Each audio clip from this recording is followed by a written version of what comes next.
Bonjour à tous, je vous invite à vous abonner à cette chaîne, à aimer, à partager, à commenter ces vidéos, c'est très important. C'est une manière de nous soutenir. Merci à vous tous.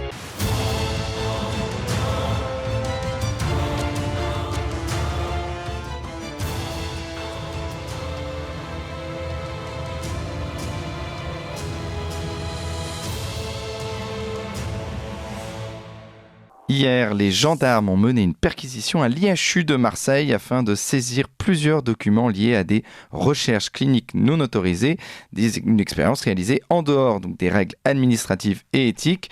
Et cette perquisition suit l'enquête ouverte à la suite des conclusions de l'IGAS, donc l'Inspection Générale des Affaires Sociales, sur les essais cliniques sauvages, je cite, du professeur Raoult lorsqu'il était directeur de l'IHU. Alors cette enquête fait suite à une étude mise en ligne, co-signée en mars par Didier Raoult, une étude sur 2 ans, sur plus de 30 000 patients soignés. Et l'une des conclusions de cette étude, c'est que l'hydroxychloroquine, je cite, prescrite précocement ou tardivement, protège en partie des décès liés au Covid-19. Alors, dimanche dernier, dans une tribune dans Le Monde, cette étude a été taxée par 16 sociétés savantes comme un essai thérapeutique sauvage de Didier Raoult. Et lui, Didier Raoult, a quant à lui taxé la tribune d'imbécile auprès de France Info. Voilà. Donc voilà, on en est aujourd'hui. Alors, pour en parler ce matin, nous sommes avec le docteur Louis Fouché. Bonjour, docteur Louis Fouché. Bonjour, vous allez bien? Merci beaucoup de me recevoir. Mais merci à vous d'être avec nous ce matin. Vous êtes médecin, anesthésiste, réanimateur, vous êtes conférencier, vous êtes diplômé en éthique de santé, vous êtes auteur de Tous résistants dans l'âme aux éditions Trédaniel, vendu à plus de 30 000 exemplaires, et de Agonie et renouveau du système de santé. Et nous sommes aussi avec Claude Escarguel. Bonjour Claude Escarguel. Bonjour. Alors vous avez un long CV, vous êtes notamment microbiologiste hospitalier, vous êtes ancien collaborateur du professeur Montagnier, membre du conseil scientifique de l'Institut Montagnier, porte-parole du collectif Azitro d'hospitalisation et membre des collectifs Laissons les médecins prescrire et Bon Sens. Est-ce que j'ai tout bon ? À peu près. Oui, il faut pas trop en rajouter. Il faut pas trop en dire, mais voilà. Alors, je voulais revenir avec vous d'abord sur le professeur Raoult, parce que on a l'impression en tout cas que dans cette affaire, ce qu'on attaque, c'est plus le professeur Raoult en soi, ce qu'il représente, plus que son travail, ou en tout cas, on accuse ses méthodes de travail. C'est une volonté, il y a une volonté aujourd'hui de faire tomber le professeur Raoult, alors qu'on le rappelle, il est à la retraite, il n'est plus directeur de l'IHU de Marseille. Je vais prendre le micro si vous voulez bien. Alors, je me permets juste de rajouter que j'ai pas de conflit d'intérêt auprès de la base Transparence Santé et que tous les médecins doivent le dire, contrairement aux 10 membres du conseil d'administration de la SPIF, la Société savante d'infectiologie, qui totalise depuis 2017 436 074 € de conflit d'intérêt déclarés, et ça c'est le sommet de l'iceberg. Donc vous voyez qu'il y a d'emblée une asymétrie en ce qui concerne les conflits d'intérêt avec l'industrie pharmaceutique et vaccinale. L'autre chose, pour répondre à votre question, c'est que pour moi c'est une excellente nouvelle, au fond, que tout ce battage médiatique autour de cette étude, parce qu'il y a se produit ce qu'on appelle un effet Streisand. Un effet Streisand, c'est une mise en résonance par la panique générale du message de fond. Et ce message de fond, c'est quoi? C'est que les traitements précoces, tardifs, la prévention et une prise en charge adaptée permettent de traiter cette maladie. Et ça, c'est une excellente nouvelle que tout le monde devrait regarder et regarder les résultats de l'étude. Et il y a des choses sur lesquelles nous sommes tous d'accord. Les anticoagulants, l'oxygène, les corticoïdes permettent de diminuer la létalité, la mortalité de cette maladie. La vitamine D, même l'Académie de médecine, Kakoshi, mais dans un entre-soi absolument stérile, a réussi à dire que c'était utile en prévention. Certains oligo-éléments comme le zinc. Et enfin, des thérapeutiques, je ne vais pas dire leur nom, sinon vous serez censurés, mais qu'elles soient antiparasitaires, antipalustres ou antibiotiques macrolides, sont extrêmement utiles. Le tout dans une prise en charge bien construite, où on surveille les patients, on les accueille, on prend soin d'eux au long cours, on surveille leur saturation, etc. Il y a plus de 70 molécules candidates aujourd'hui pour le traitement de ces ce virus. Et effectivement, qu'est-ce que montre l'étude? C'est qu'elle diminue de 2,5 fois la létalité. C'est énorme. C'est-à-dire sur une maladie qui a déjà une létalité aussi faible, qui est montrée par Ioannidis, le plus grand épidémiologiste au monde, réussir à diminuer la létalité, c'est juste un exploit.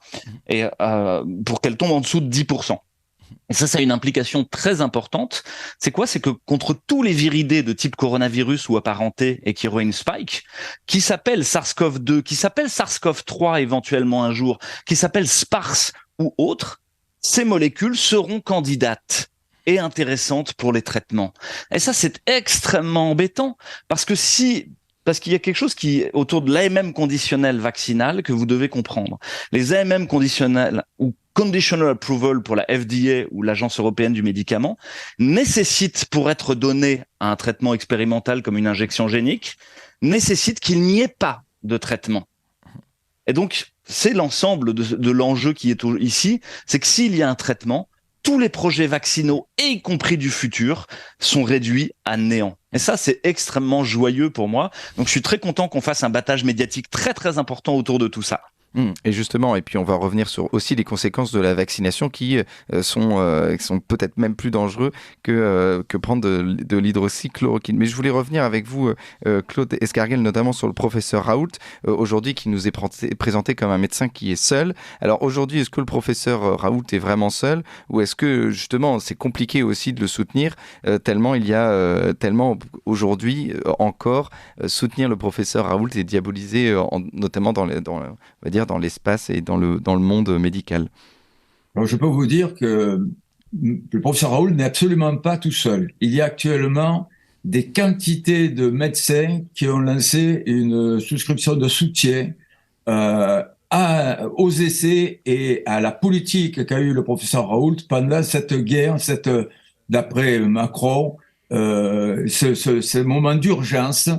Et donc, ce qui est étonnant, c'est que le professeur Molimar, qui a cristallisé cette inquisition contre le professeur Raoult, ne s'est jamais indigné contre le fait que, par exemple, le candidat vaccinal qui a été proposé avec l'ARN messager n'avait pas terminé ses phases d'essai, donc était dans totale illégalité, que le Paxlovid ou d'autres molécules qui ont été imposées à cette époque-là par les gros laboratoires n'ont jamais été testées et ont été admis sur la bonne foi des laboratoires. Donc, je pense que Louis l'a très bien résumé, cette attitude très agressive est la traduction de gens qui ont peur. Ils ont peur pourquoi? Parce que manifestement, tous les médecins du monde entier qui ont appliqué cette trithérapie. Parce qu'en réalité, il s'agit, vous le voyez, aux États-Unis, aux Indes, en France, en Italie, au Brésil, tous les médecins qui ont utilisé un antibiotique à action virostatique, aussi paradoxal que ça puisse paraître pour des raisons que nous avons étudiées avec le professeur Montagnier, qui sont des coopérations bactéries-virus. Que ce soit des molécules comme le zinc et la vitamine C, qui ont été citées par Louis, ou que ce soit par des immunomodulateurs, que ce soit l'ivermectine, le plaquenil, l'hydroxychloroquine, ou d'autres, l'artémisine, cette trithérapie, comme dans le sida, est efficace sur le virus. Et il faut savoir que les essais qui ont été réalisés par ces messieurs, premièrement, sont des essais qui ont été réalisés de façon trop tardive. C'est-à-dire que ce sont tous des hospitaliers, alors que ces traitements ne sont efficaces qu'ils s'y sont donnés en urgence dès les premiers symptômes. C'est exactement comme le Paxlovid de Pfizer. Si vous utilisez le Paxlovid de Pfizer quand les gens rentrent à l'hôpital, qui sont déjà en phase inflammatoire, ça ne sert à rien, puisque c'est un antiviral, même avec des effets très toxiques. Et donc, c'est la première raison pour laquelle leurs résultats ne correspondent pas aux résultats ni de Didier Raoult, qui a traité un ambulatoire précoce, ni à notre collectif de médecins, qui s'appelle Azitro d'hospitalisation, qui a traité aussi. Et la deuxième raison, c'est qu'ils ont testé souvent les molécules isolément. Prenez dans le sida, si vous testez une des 3 molécules du sida isolément, eh bien, ça ne marchera jamais. Donc, si vous voulez, c'est une très mauvaise foi de ces gens, parce que actuellement, ils ont très peur. Comme l'a dit Louis, ça a été une façon pour les gros laboratoires d'imposer un vaccin en essayant par tous les moyens possibles. Là, aujourd'hui, on voit ce que c'est. On utilise un canon pour tuer une mouche. Je veux dire simplement pour aller essayer de chercher ce qu'il y a eu d'anormal dans la procédure. Mais attendez, quand Louis Pasteur a réalisé sa première essai sur le vaccin, de son premier vaccin contre la rage, heureusement qu'il n'a pas suivi les méthodologies actuellement pour qui sont imposées. Et justement, je voulais parler des méthodologies avec vous et avec le docteur Louis Fouché. Louis Fouché, donc le professeur Raoult, a assuré sur BFM qu'il n'y avait jamais eu d'essai thérapeutique, mais seulement une étude observationnelle. Alors, est-ce que vous pouvez nous expliquer la différence et en quoi, finalement, une étude observationnelle, ça se fait finalement sans risque sur les patients? Oui, je peux essayer, mais juste, je vais répondre à votre question sur le fait que Didier Raoult soit isolé en vous montrant quelque chose. C'est un santon de Didier Raoult. C'est ça la réalité, c'est que Didier Raoult est déjà dans la crèche, alors que les Braun, les Véran, les Castex, etc., eux brûleront dans la divine comédie pour l'éternité.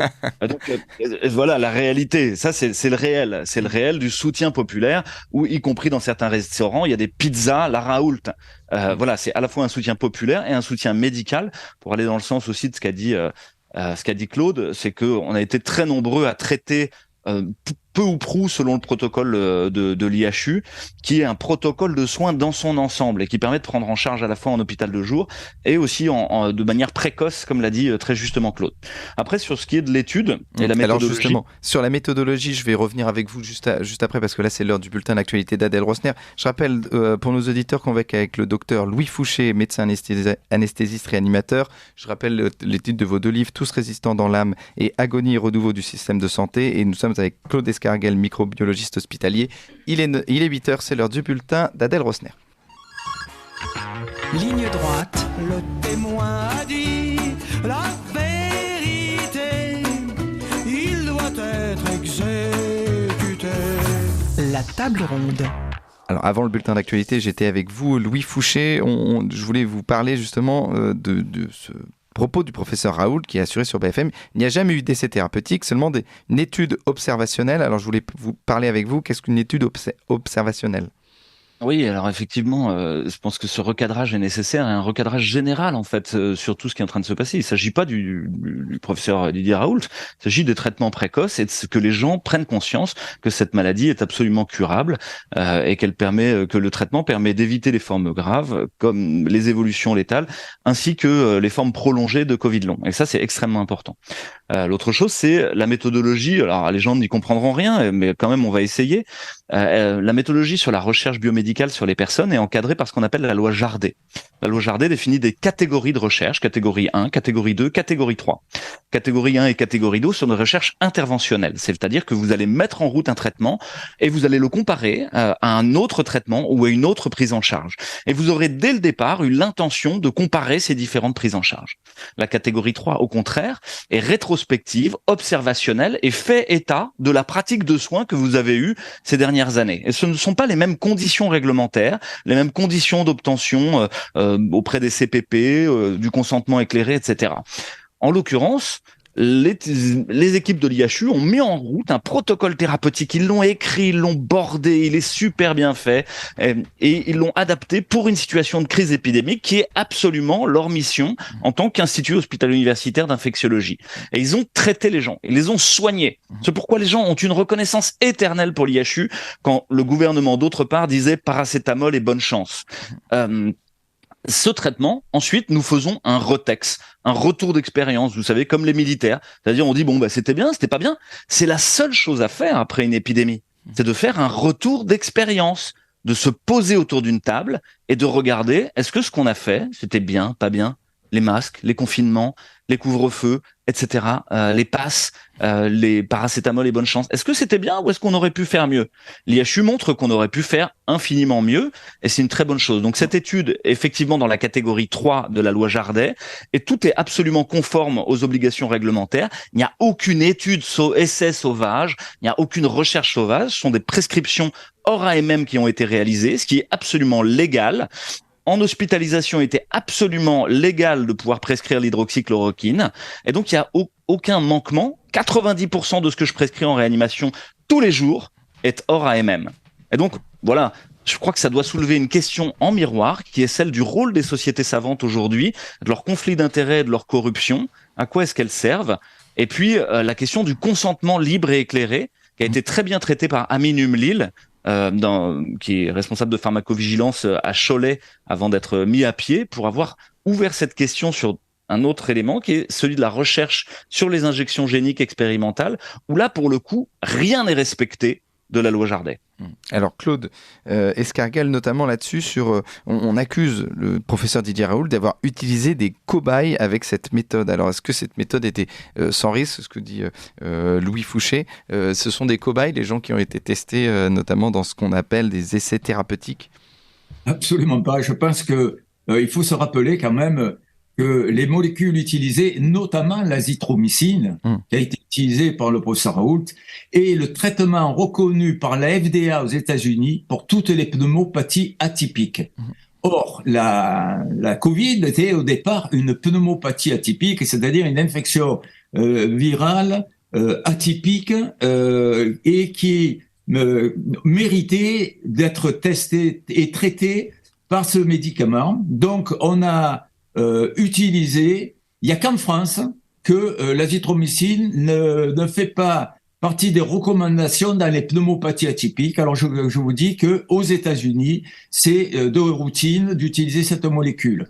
Que l'on mette un immunomodulateur comme l'hydroxychloroquine dans un syndrome d'explosion inflammatoire tel qu'il a été décrit dans le Covid, je pense que c'est une logique de bon sens. Donc, à mon avis, non seulement, comme le dit Louis, énormément de thérapeutiques hospitalières, notamment en pédiatrie, où il y a 90% de molécules qui sont utilisées hors AMM, mais en plus, dans le traitement de la bithérapie de Didier Raoult, si on se réfère à la FDA, il était exactement dans l'AMM pour les pneumopathies atypiques, puisque dans les pneumopathies atypiques, il n'y a pas que des germes donc intracellulaires comme mycoplasme chlamydier, mais il y a aussi beaucoup de virus. Donc c'est parce qu'on ne sait pas ce qu'il y a dedans qu'on traite un peu en aveugle de cette façon.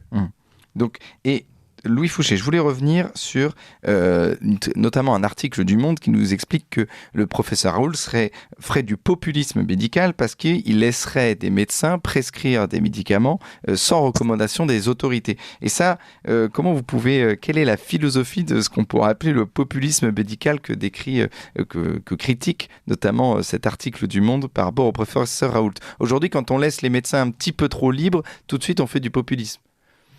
Oui, ce sont des mots creux de journalistes bourrés de cocaïne dans les rédactions parisiennes et qui sont financés en fait par les multinationales et par l'État. Ce qui n'est pas le cas de Radio Courtoisie, on le rappelle. Qui vivent sous perfusion, ce qu'on appelle les médias de grand chemin, médias mainstream, vous savez. Donc tous ces concepts sont creux, il s'agit absolument pas de les faire résonner. Par contre, il s'agit de ressoulever un autre concept très important qui est celui de la liberté de prescription et de la liberté des médecins. Les médecins doivent être affiliés à personne, ils doivent être au service de leurs patients, ni au service d'une santé publique, ni au service de l'État, ni au service de quelque obédience que ce soit, ils sont au service de leurs patients. Et cela convoque le colloque singulier. Et évidemment, les praticiens ont des pratiques différentes. Et heureusement, ce qu'on appelle la biodiversité. Donc effectivement, ça soulève la question d'une médecine qui se voudrait intégralement optimisée, paramétrée, industrialisée. Mais dans une médecine industrialisée, vous, patient, vous êtes plus un patient, vous êtes un rouage, vous êtes un numéro, vous êtes le prisonnier dans la série Le Prisonnier, quoi. Or ça, c'est une des vraies questions de fond, c'est qu'on cherche à nous emmener vers une médecine algorithmique où finalement les médecins soient remplaçables par un chat GPT, par un médic chat GPT. Et vous avez eu une étude intéressante il y a 3 semaines dans Nature qui montre soi-disant que chat GPT serait plus empathique qu'un médecin généraliste. Bon, changez de médecin si c'est le cas, et trouvez un empathique qui réfléchit pour vous et avec vous à ce qui est le plus adapté pour vous. Voilà ce que je peux vous en dire. Donc pour moi, évidemment, il faut garder cette valeur fondamentale qui est la liberté de prescription, et puis cette liberté que doivent avoir les patients et les soignants entre eux de décider ce qui est bon pour eux. Claude Escarguel, il faut évidemment vous lutter pour que les médecins puissent prescrire en toute liberté. Heureusement, si vous voulez, puisque vous verrez qu'à la suite de cette pandémie de Covid, il va y avoir, comme l'a dit Louis, des grands espoirs de prévenir à l'avenir les sepsis, c'est-à-dire les chocs septiques ou les orages cytokiniques induits par ces infections virales. Donc, il va y avoir à l'avenir C'est ce que je vais présenter à Rome le 29 juin dans le cadre des travaux de la Fondation Montagnier. C'est la prévention des sepsis et des chocs septiques et surtout, comme l'a dit Louis, des syndromes post-infectieux chroniques, à savoir le Covid long, qui n'est qu'autre qu'un syndrome post-infectieux chronique, comme il y en a beaucoup suite à des infections virales, même de la grippe, même des bronchiolites, même d'autres coronavirus, car on sait que le système immunitaire peut être déréglé chez certaines personnes, notamment des femmes, à 80% de cas, et donner des syndromes de fatigue chronique, des fibromyalgies, des Covid longs, des Lyme chroniques. Donc, si vous voulez, on a un espoir extraordinaire dans les leçons tirées de cette pandémie chronique et de cette pandémie Covid, et surtout grâce à la liberté qu'ont eu les médecins de traiter. Lorsque le gouvernement a interdit de façon scandaleuse, par décret le 26 mars, l'utilisation de l'hydroxychloroquine sous prétexte qu'elle était dangereuse, alors que l'hydroxychloroquine est utilisée dans des millions de cas chez des femmes malades de maladies auto-immunes sans jamais aucun risque.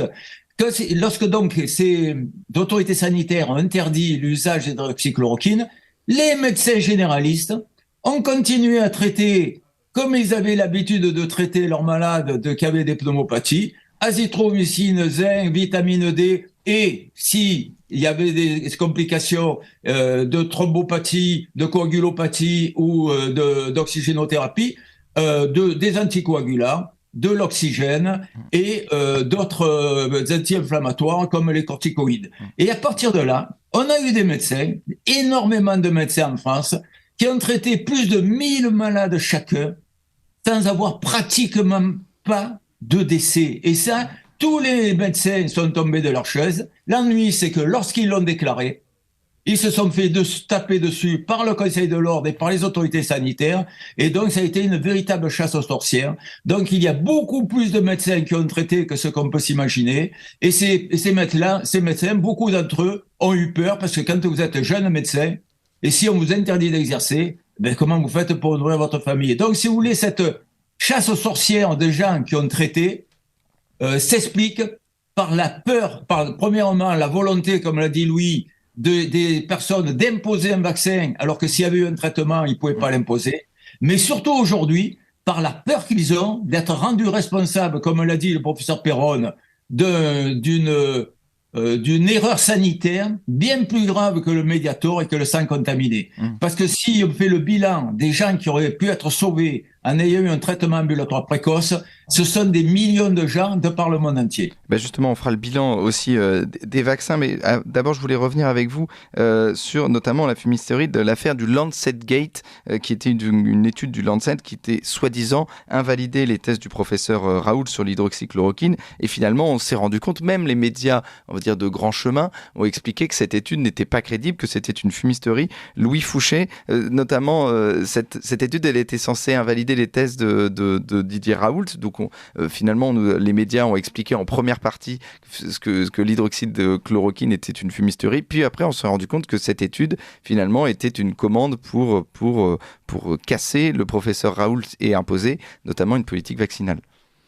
Oui, peut-être on peut comprendre qu'il y a la production de fausses sciences en permanence qui est faite par une injection massive d'argent par les multinationales du médicament et qui a bien été mis en évidence dans le contexte du tabac par quelqu'un qui s'appelle Proctor et qui est la fabrique de l'ignorance finalement. Si vous maintenez le doute, tant que vous maintenez le doute, que vous injectez dans le système de publication scientifique aujourd'hui des études frauduleuses, bah finalement on n'arrive pas à conclure, on sait pas, c'est pas sûr, etc. Mais bon, c'est le jeu de la science. Au fond, c'est comme ça, c'est le doute. Mais de l'autre côté, il y a plein d'équipes qui publient de tous les côtés autour de l'hydroxychloroquine ou autour d'autres traitements, des macrolides ou autres, ou de l'ivermectine, pour montrer que ça marche. Et aujourd'hui, vous avez des sites qui répertorient l'ensemble de ces études et vous avez, comme je vous l'ai dit tout à l'heure, plus de 70 molécules candidates autour du Covid sur lesquelles vous avez des renseignements incroyables en termes de science. Il y a eu plus de 500 000 articles qui ont été publiés en 2 ans, en 3 ans sur le Covid, hein, donc vous allez avoir du temps pour défricher tout ça. Mais cette étude, effectivement, était un faux grossier. On l'a su en quelques jours. une étude par Mera et un tout petit groupe qui finalement a fait semblant de produire 68 000 patients qui ont tous, même beaucoup plus que ça, qui ont tous été inventés.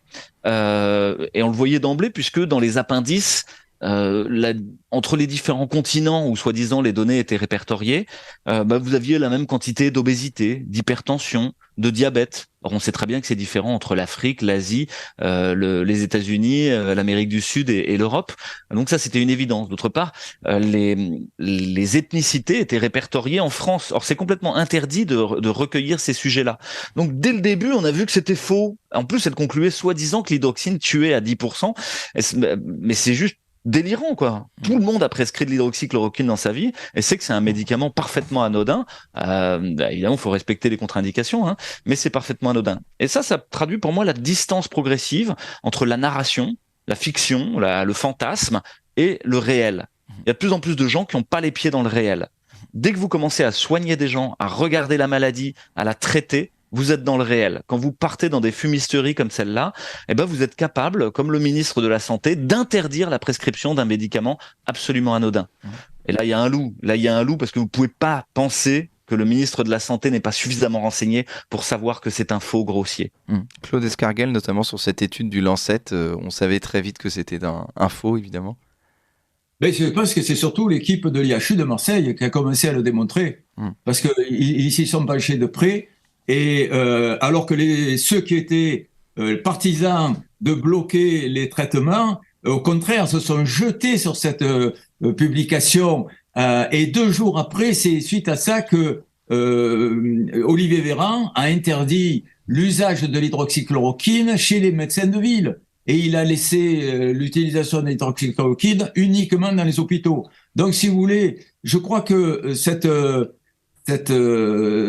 on a démasqué par là le pouvoir, comme le dit Louis, de l'argent sur la santé. Et il faut savoir qu'il y a aujourd'hui une chute de l'intervention des pouvoirs publics dans les financements des soins hospitaliers ou des soins de recherche, et c'est le privé qui a pris la suite de ce financement. Et beaucoup de médecins hospitaliers sont obligés de poursuivre des travaux, d'être financés par le privé. Donc il y a des liens qu'on va appeler, disons, difficiles, délicats et parfois de conflits d'intérêts entre la recherche actuelle chez les praticiens hospitaliers et dans le but à poursuivre, parce que le but à poursuivre, c'est soit de soigner des gens, c'est ce qu'a fait Didier Raoult, soit de faire la promotion d'une molécule,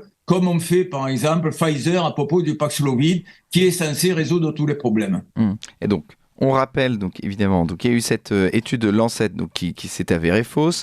Après, il y a cette enquête signée en mars par Didier Raoult, une enquête sur 30 000 patients soignés sur 2 ans qui explique que l'hydroxychloroquine a protégé en partie, a évité des décès et a évité des formes graves pour des patients qui avaient le Covid-19. Il y a cette tribune dans Le Monde de 16 sociétés savantes qui ont expliqué que c'était donc des essais thérapeutiques sauvages et que l'hydroxychloroquine était dangereux pour les patients. Ça, on a expliqué que c'était faux, mais il y a aussi donc toute cette politique vaccinale qui a remplacé donc l'hydroxychloroquine. Aujourd'hui, alors on le rappelle, que les effets secondaires chez les patients vaccinés sont énormes, et notamment pour des patients qui ne représentaient aucun risque. Donc aujourd'hui, Louis Fouché, on peut dire que l'efficacité du vaccin aujourd'hui chez des personnes qui n'étaient pas à risque est nulle, et comparé justement aux effets de l'hydroxychloroquine qui aurait pu pour le coup les soigner et empêcher les formes graves.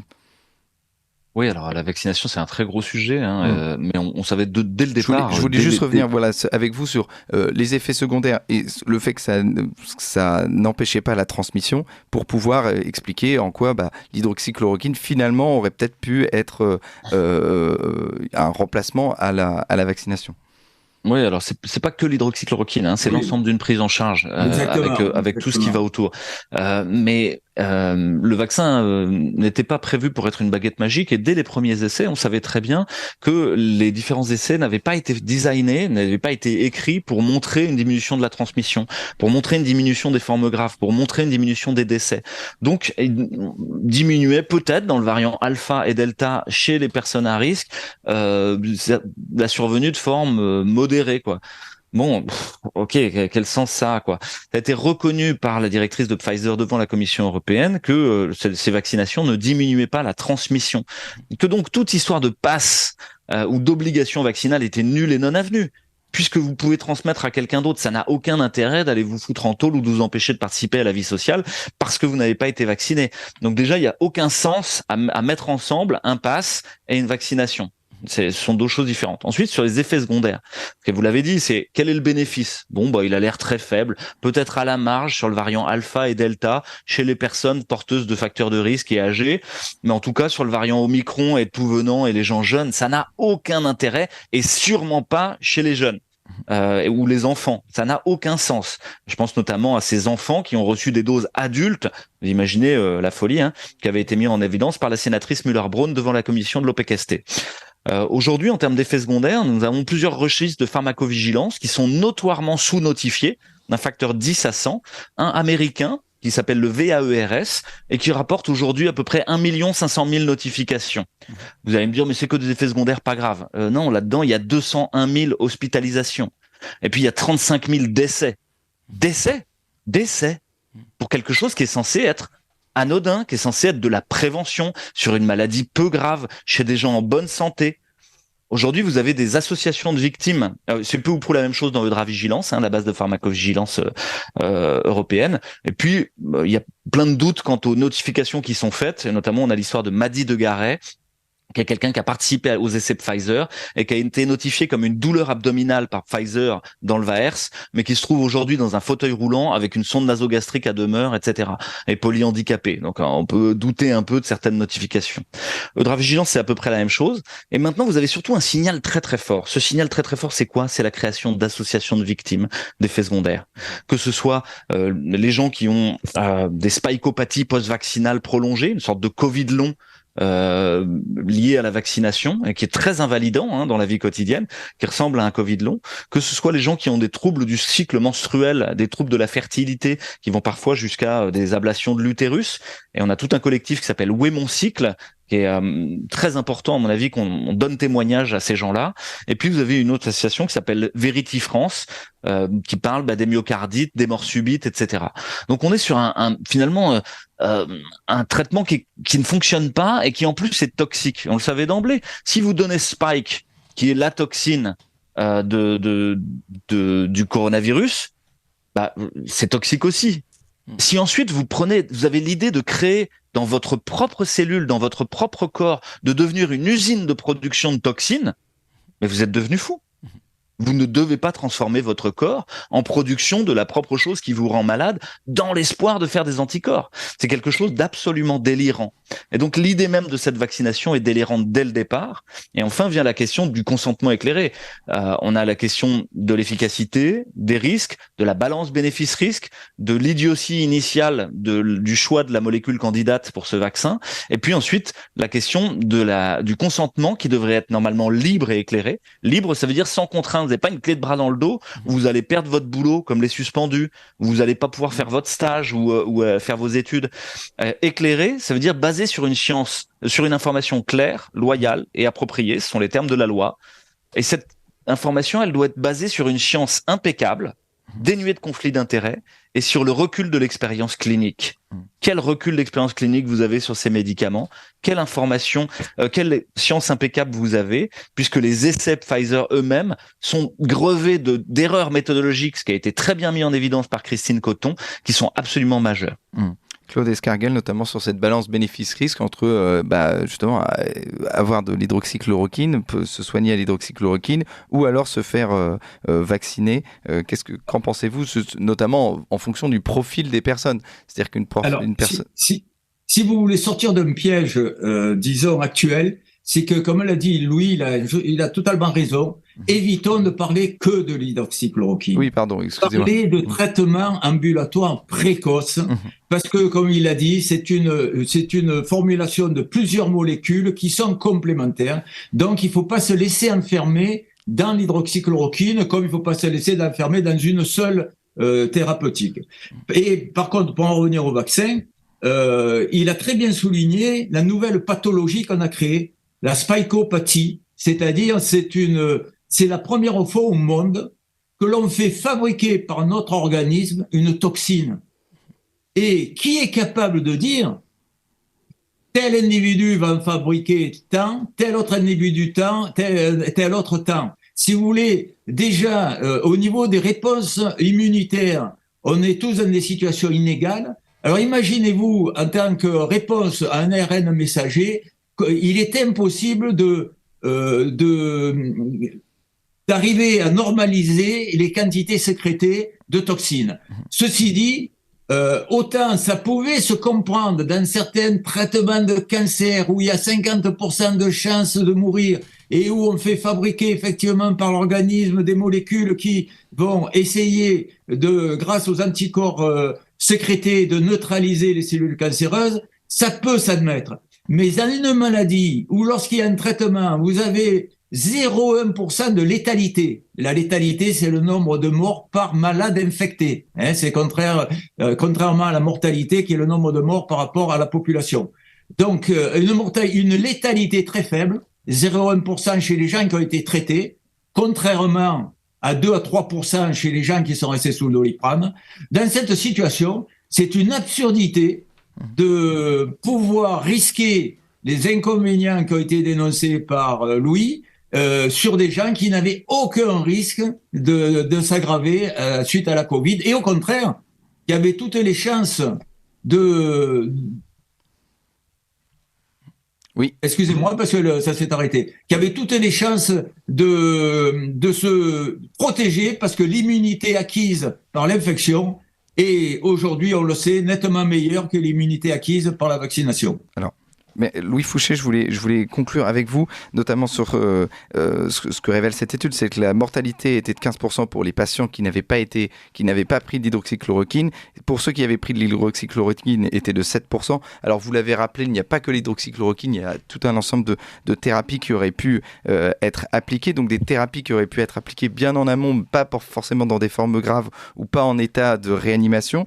Mais quand on sait ça, c'est-à-dire si des médecins avaient pu prescrire ces thérapies, on aurait pu éviter des formes graves, on aurait pu éviter des morts. Et ce que Claude Escarguel nous a expliqué, c'est que c'est une crise qui est au même niveau que le sang contaminé et de Mediator. Est-ce que vous pensez, Louis Fouché, que c'est le cas, que c'est une véritable crise qui est révélée par le professeur Raoult lors de cette enquête co-signée en mars, et que c'est pour ça aussi qu'il est autant, on va dire, martyrisé par ses confrères, ses anciens confrères?